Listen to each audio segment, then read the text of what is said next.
Hi everyone, in this tutorial, I'll show you how to update employee emergency contacts in QuickBooks Accountant. Keeping this information accurate is critical for workplace safety and preparedness. First, sign in through the QuickBooks website. Be sure to select QuickBooks Online, then enter your email or username and password to securely access your account. Once inside the dashboard, go to the Employees section to view the full employee list. From here, select the correct employee profile. It's important to double check so that you don't edit the wrong record. Inside the profile, locate the emergency contact details section, usually found near other personal contact fields.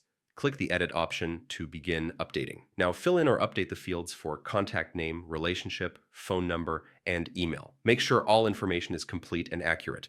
When you're done, click Save to securely store the updated details. That's it.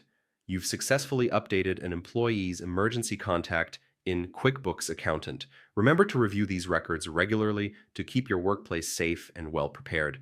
Thanks for watching, and I'll see you in the next tutorial.